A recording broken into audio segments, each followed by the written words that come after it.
इतने लोगों की बेटियों की शादी अभी बाकी है। मैं पुलक सागर आपसे कहता हूं कि जब भी कोई पिता, लड़की का पिता, लड़की की मां अपनी बेटी के लिए वर ढूंढने जाती है, पति ढूंढने जाती है, जीवन साथी ढूंढने जाती है, क्या देखते हो आप? पैसा कितना है, फैमिली बैकग्राउंड कैसा है, समाज में प्रतिष्ठा कैसी है, यही देखते हो ना। क्या देखता है बेटी का पिता? किसको अपनी बेटी देंगे? समाज में उसकी हैसियत होना चाहिए, वह पढ़ा लिखा कितना है, वह नौकरी कैसी करता है, वह व्यापारी कैसा है, उसकी जाति कैसी है। इसके अलावा और क्या देखते हो? और ज्यादा से ज्यादा देखोगे तो कुंडली उठा लाओगे, मिल रही है या नहीं मिल रही है। अरे नादानों, कुंडलियों से भी जिंदगी चलती है क्या मेरे भाई? जिनकी कुंडली मिली है वो कौन से अच्छे से जी रहे हैं, वो भी तलाक की कगार पर जाकर खड़े हुए हैं। ध्यान रखना है मान्यवर, कुंडली उंडली की लफड़े में कितने बच्चे कुंवारे बैठे हैं मेरे भाई, कितनी बेटियों की शादी नहीं हो पाती है। किस गलत फहमी में जी रहे हो? कोई ग्रह नक्षत्रों से जीवन नहीं चला करता है।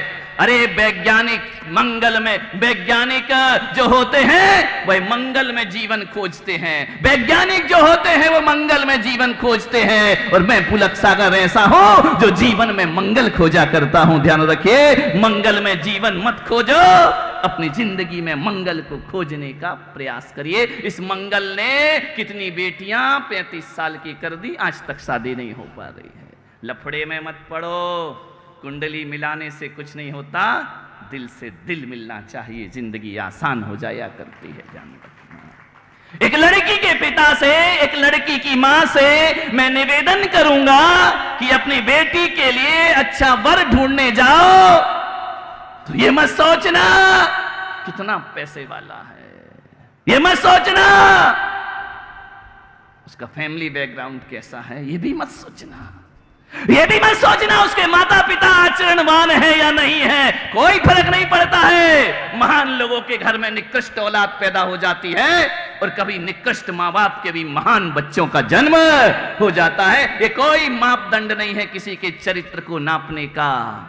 मैं पुलक सागर कहता हूं, यदि आपकी बेटी जवान हो रही है, कुछ याद रखना या ना रखना, इस ज्ञान गंगा महोत्सव में एक बात याद रखना, जब बेटी के लिए वर ढूंढने जाओ तो ना उसके माता पिता का चरित्र देखना, ना रुपया पैसा प्रतिष्ठा देखना। यदि देखना है कि लड़का कैसा है तो उसके दोस्तों को देखना प्रारंभ कर देना, क्योंकि जैसे दोस्त होते हैं वैसा लड़का हुआ, जैसे माँ बाप हैं वैसी औलाद जरूरी नहीं, कोई जरूरी नहीं है। ध्यान रखिए, माँ बाप अच्छे हो सकते हैं, वो औलाद निकृष्ट पैदा हो सकती है। ध्यान रखिए। लेकिन एक बात मैं आपसे कह रहा हूं, आपने देख लिया, मैं जब भी किसी व्यक्ति से बात करता हूं ना तो मैं ये देखता हूं उसकी दोस्ती किसके साथ है। मान्यवर, लड़के का असली चरित्र उसकी दोस्ती है। एक बच्चा पढ़ता है, लिखता है, स्कूल जाता है, मां बाप के साथ उतना समय नहीं बिताता, रिश्तेदारों के साथ उतना समय नहीं बिताता है, वह सबसे ज्यादा समय अपना दोस्तों के साथ व्यतीत किया करता है। ध्यान रखिए मानवर, चाहे छोटा हो बड़ा हो कोई भी हो, उसकी सारी जिंदगी दोस्तों के साथ बीता करती है। और लोग कहते हैं कि दोस्त गलत मिल जाते हैं तो जिंदगी बर्बाद होती है, और मैं पुलक सागर कहता हूं कि दोस्त गलत कभी नहीं मिला करते हैं, गलत हमारा मन होता है, तभी हम गलत दोस्तों की संगति किया करते हैं। ध्यान रखिए, दोस्त किसी को नहीं बिगाड़ते हैं, बिगड़े तो हम स्वयं हैं। अच्छे आदमी को बिगड़े हुए दोस्त कभी अच्छे नहीं लगेंगे। ध्यान रखना है, हम अच्छे हैं तो दोस्ती अच्छों के साथ होगी, और हम खराब हैं तो दोस्ती खराब के साथ। सोचना है उस व्यक्ति का चरित्र दोस्तों से पता चलता है। किसके साथ उठते हो, किसके साथ बैठते हो, किसके साथ खाते हो, किसके पास बीते हो, कहां घूमते हो, ये दोस्तों से। कभी भी जाना लड़की को वर ढूंढने के लिए तो उस गांव में जाकर पहले पूछना कि जिस लड़के को अपनी बेटी दे रहा हूं उसकी संगति कैसे लोगों के साथ है। ध्यान रखिए, परिवार मत खोजना, दोस्ती देखना। मान्यवर, एक बहुत बड़ी सीख मैंने तुम्हें दी है। तुम दोस्तों के बारे में बिल्कुल नहीं पूछा करते हो। जिंदगी तबाह यदि होती है ना तो दोस्तों की वजह से होती है, और जिंदगी आबाद होती है तो दोस्तों की वजह से हुआ करती है। ध्यान रखना, हमें किसकी दोस्ती करना है। एक बात याद रखना, पत्नी का चयन करने में सावधानी रखना। कैसी पत्नी लाना है, कैसी भी नहीं ले आना, नहीं तो घर को नरक बना देगी वो। और पत्नी यदि अच्छी है, सुशील है, चरित्रवान है, सभ्यता में जीती है, इज्जत वाली है, तो नरक जैसे घर को स्वर्ग बनाने में उसे ज्यादा देर नहीं लगा करती है। ध्यान रखना, ये देवियां जितनी यहां बैठी हैं ना, कोई तुम्हें नरक स्वर्ग नहीं देता।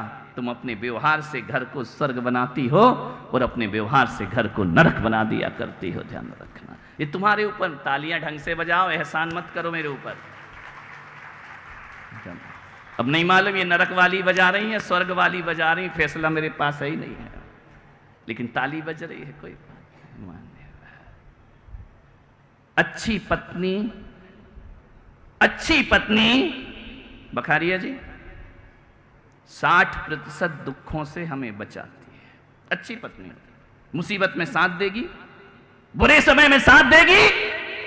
राम को वनवास होता और सीता भी उसके साथ चली जाया करती है। वो अच्छी पत्नियां हुआ करती हैं जो सुख में ही साथ नहीं देती हैं, दुख में भी पति की ताकत बनती है, पीड़ा में भी पति की ताकत बनती है, हंसाता और निराशा में भी पति की ताकत बनती है। और पत्नी ही नहीं, पति भी अच्छा वही होता है जो अपनी पत्नी के सुख दुख का हम सफर बन के, जीवन साथी बन करके जिया करता है। ध्यान रखना, अच्छे पति और अच्छे पत्नी के रिश्ते, उनके जीवन में ध्यान रखना 60% दुखों से पत्नी बचाती है हमको। ध्यान रखना, अच्छी पत्नी लाने में बड़ी सावधानी रखना।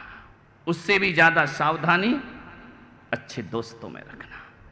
पत्नी 60% दुख से बचाती है तो दोस्त 80% दुखों से हमें बचा लिया करते हैं। और 80% दुखों से, संकट से कोई बचाता है तो अच्छा दोस्त बचाता है, और 100% दुखों से कोई बचाता है तो कोई सदगुरु हमें अनेकों दुखों से बचा लेता है। परमात्मा हमें दुखों से बचा लेता है। आपसे निवेदन है, अच्छी पत्नी देखो 60% दुखों से बचा। और कोई बात नहीं, गलत पत्नी मिल गई तो एक जन्म बिगड़ेगा। ध्यान रखना, ये जन्म तो बर्बाद हो ही जाएगा। गलत पत्नी मिली तो एक जन्म बिगड़ेगा, और गलत दोस्त मिल गए तो 7 जन्म बिगड़ जाया करते हैं ना। हमारी पीढ़ियां बिगड़ जाती हैं, हमारा खानदान बिगड़ जाया करता है, हमारा परिवार बिगड़ जाया करता है। तो दोस्तों को चयन बहुत सावधानी से करना। मान्यवर, आपसे इतना ही निवेदन करूंगा कि सही दोस्त ना मिले तो बिना दोस्त के जिंदगी गुजार देना, लेकिन गलत आदमी की संगति अपने जीवन में कभी नहीं करना चाहिए। बिना दोस्त के जी लो, कोई ना मिले, मंदिर में जाकर परमात्मा को अपना दोस्त बना लेना, लेकिन गलत व्यक्ति को कभी अपनी जिंदगी में दोस्त और कोई ना मिले। मैं हूं ना, ध्यान रखना। अरे ताली बजे तो ऐसा नहीं कल से तुम महाराज नहीं है दोस्त कह के बुलाने लगो। ध्यान रखना, नहीं, दोस्ती में मर्यादा भी होना चाहिए, नहीं तो कल से किसको ना महाराज थोड़ा हम भी बैठ जाते हैं। अब तो दोस्ती है, अब काय के चरण धोना, अब तो गले में हाथ डालते हैं। नहीं मेरे भाई, ध्यान रखना, दोस्त अच्छा, दोस्त ना मिले तो भी चलेगा, जिंदगी को दुश्वार मत बनाइए। मुसीबत में धन दौलत से ज्यादा ध्यान रखना, यदि कोई हमारे काम आता है तो हमारा दोस्त हमारे काम आता है। मैं कड़वी बात बोल रहा हूं, कभी कभी तो ऐसा वक्त पड़ता है कि रिश्तेदार हमारे काम नहीं आते, लेकिन दोस्त हमारे बहुत काम आया करते हैं। रिश्तेदार दगा दे जाते हैं, संबंध दगा दे जाते हैं, लेकिन दोस्त कभी दगा नहीं दिया करता है। ध्यान रखना, लोग कहते हैं आजकल वफादार दोस्त नहीं मिलते, सुबह से शाम घूमते हैं, ईमानदार दोस्त नहीं मिलता है, वफादार दोस्त नहीं मिलता है। मैं पुलक सागर कहता हूं, जिंदगी भर भी तलाशो, जिंदगी कम पड़ जाएगी, पूरी दुनिया में भी घूम लेना, वफादार दोस्त नहीं मिलेंगे। तो मैं कहता हूं कि वफादार दोस्तों को ढूंढने में जिंदगी बर्बाद मत करो। अरे वफादार दोस्त बन जाओ, वफादार दोस्त अपने आप तुमको प्राप्त हो जाएंगे। हम दूसरों में वफादारी ढूंढते हैं, अपने अंदर वफादारी नहीं ढूंढा करते हैं। हम कितने वफादार हैं, हम कितने ईमानदार हैं। यदि हम दगाबाज हैं तो दोस्त भी दगाबाज मिलेंगे, और हम यदि अच्छे हैं तो दोस्त भी हमें अच्छे मिलेंगे। अपनी ईमानदारी को देखो। मैं युवाओं से निवेदन करता हूं, बेटियों से निवेदन करता हूं, भले यहां युवा अभी कम हो, लेकिन YouTube के माध्यम से 8 लाख युवा मुझे प्रतिदिन सुना करते हैं। विचार निवेदन है आपसे मेरा, वफादार दोस्त मत ढूंढो, वफादार दोस्त बनने का प्रयास करो। ध्यान रखना, दोस्त तो स्ट्रीट लाइट की तरह होते हैं जो हमारी जिंदगी में रोशनी भर दिया करते हैं। अंधेरे पलों को जो रोशन करते हैं वो दोस्त हुआ करते हैं। मालूम है, हमारे जीवन में जितनी खुशियां आती है ना, कोई भी अच्छी चीज होती है, कोई भी अच्छी बात होती है, कोई भी खुशखबरी होती है, तो सबसे पहले आप किसको बताते हो?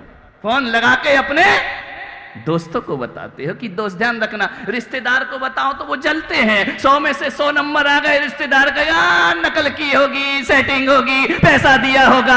रिश्तेदार तो उलाहे नहीं देते हैं, ध्यान रखना। उनके सीने में सांप लौटता है हमारी तरक्की देख करके। इसलिए हम अपने रिश्तेदारों को अपनी सफलताएं नहीं बताते।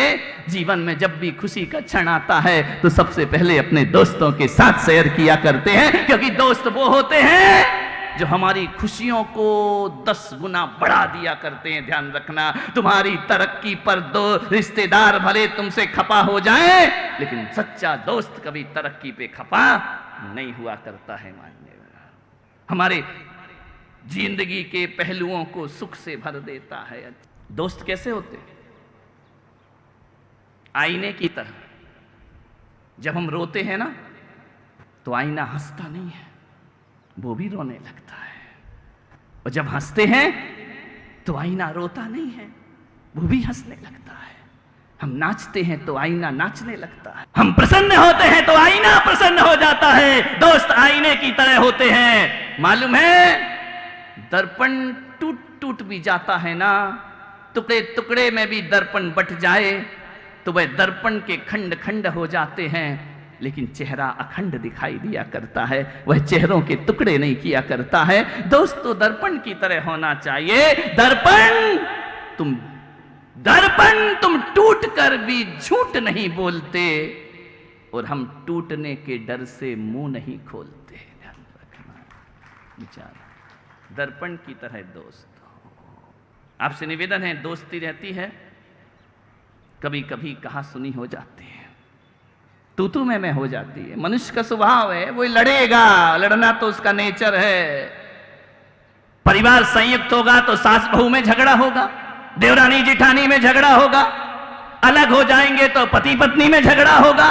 पत्नी चली गई तो अपने आप से ही लड़ता रहेगा जिंदगी भर। आदमी को तो लड़ने के बहाने चाहिए। ध्यान, लड़ाई हो जाती है, तू में हो जाती है। कभी दोस्त कुछ कह देता है, कभी तुम कुछ कह देते हो। आपसे मैं इतना ही आग्रह कर रहा हूं, यदि दोस्त से कभी बोलचाल बंधन हो जाए, दोस्त से कभी अनबन हो जाए, दोस्त से कभी लड़ाई हो जाए, दोस्त के मन में कभी गलतफहमी पैदा हो जाए, तो मैं आपसे एक निवेदन करता हूं कि दोस्त की पीठ पीछे कभी बुराई नहीं करना चाहिए। लेकिन हम ऐसे ही लोग हैं, आज एक थाली में खाते हैं, कल एक दूसरे के जान के दुश्मन बन जाया करते हैं। फिर हम उसके बारे में सब गलत बोलने लगते हैं। उसने जितना एहसान किया वह भी भूल जाते हैं। उसकी सारी अच्छाइयों पर पानी फेर देते हैं, नया दोस्त बनाते हैं, उससे उसकी बुराई करते हैं। वो दोस्त जाता है, तुम्हारी बात उसे बताता है, दुश्मनी का सफर लंबा होता चला जाता है। मैं पुलक सागर कहता हूं कि अपने दुश्मन की इतनी प्रशंसा करो, इतनी प्रशंसा करो, पीठ पीछे इतनी प्रशंसा करो कि दुश्मन खुद लज्जित हो जाए और वह आतुर हो जाए तुमसे दोस्ती करने के लिए। ध्यान रखना, महिलाओं तुम लोग बहुत बुराई करती हो। यहाँ की महिलाओं की बात नहीं कर रहा हूं, सूरत वालों की कर रहा हूं। तुम्हारी जाके करूंगा ऋषभदेव में, ध्यान रखना, करूंगा जरूर। इतने दिन खाया तो तुम्हें याद नहीं रखूंगा क्या? रखूंगा। बहुत बुराई करती हो, कभी भी जीवन में सास बहू की बुराई बाहर ना करे और बहू सास की बुराई बाहर ना करे। ध्यान रखना, उससे होता कुछ नहीं है। तुम्हारी बुराई करने से पड़ोसी तुम्हारी कोई हेल्प नहीं करेगा। ध्यान रखना है, तुम्हारी इस बुराई का फायदा जरूर उठाएगा। ध्यान रखिए, जब घर के दरवाजे की बात दहली के बाहर जाती है तो पड़ोसी उसका लाभ उठाने का प्रयास किया करते हैं। ध्यान रखिए, आपसे इतना ही मेरा निवेदन है, कभी बुराई मत करो, पीठ पीछे तो बिल्कुल मत करो। इतनी प्रशंसा करो, इतनी प्रशंसा करो कि उस दुश्मन को लगे कि मैंने उससे दुश्मनी करके बहुत गलती की है अपनी जिंदगी में। प्रशंसक बनो। एक बात याद रखना, जो रिश्ते होते हैं ना, चाहे माता पिता का रिश्ता हो, चाहे बाप बेटे का रिश्ता हो, मां बेटी का रिश्ता हो, पति पत्नी का रिश्ता हो, देवरानी जिठानी का रिश्ता हो, कोई भी रिश्ते हो, रिश्ते बड़े रूखे होते हैं। ध्यान रखना है। लेकिन मैं पुलक सागर कहता हूं, कि अपने घर में आनंद बरसना है, अपने घर में स्वर्ग की तलाश करना है, तो माँ बाप हो, भाई बहन हो, देवर भाभी हो, देवरानी जिठानी हो, हर रिश्ते में कुछ हो या ना हो, हर रिश्ते में दोस्ती का रिश्ता जरूर होना चाहिए। और जिन रिश्तों में दोस्ती होती है ना, वो रिश्ते उसे जीवन भर आनंद दिया करते हैं। और माँ बाप का रिश्ता ज्यादा मान मर्यादाओं का होता है। मैं कहता हूं, मान मर्यादाओं को ध्यान में रखते हुए एक बाप बेटे में दोस्ती का रिश्ता हो जाए तो मैं कहता हूं कोई बेटा बाप के मरने का इंतजार नहीं करेगा। ध्यान रखना, कोई बाप अपनी संतान को लेकर भगवान से शिकायत नहीं करेगा। सास बहू में यदि दोस्ती का रिश्ता हो जाए, सास बहू रहे लेकिन दोस्ती हो जाए, तो जीवन में आनंद बरस जाता है, मिठास पैदा हो जाया करती है। मान्यवर, मिठास होना चाहिए। दोस्ती का मतलब होता है मिठास। हमेशा ही बाप बने रहोगे ना, अरे बाप बन गए ना, तब तक बाप बनो जब तक वो बाप नहीं बना। जब बाप बन गया तो बाप बनने की कोशिश नहीं करना। वो कहेगा मैं तुम्हारा बेटा नहीं, अब मैं किसी का बाप हूं। और दो बाप कभी बाप बेटे नहीं होते, दो बाप तो दोस्तों की तरह रहा करते हैं, मित्रों की तरह रहा करते हैं। आपसे निवेदन है, जब तक बेटा छोटा है बाप बन करके रहिए, जब तक बेटा को संस्कार देना है बाप बन करके रहिए। और जिस दिन बेटा बड़ा हो जाए, जवान हो जाए, जिस दिन बेटे की शादी हो जाए, उस दिन से बेटे से दोस्ती का व्यवहार रखिए। और जिस दिन तुम बूढ़े हो जाओ, उस दिन अपनी औलाद से पड़ोसी जैसा व्यवहार करो। तुम्हारा जीवन आनंद में परिवर्तित। तुम इतने उम्र के होते भी बेटे पे हाथ उठाने का सोच रहे हो, बहुत बड़ी गलतफहमी में जी रहे हो। ध्यान रखना, नहीं, दोस्ती का रिश्ता।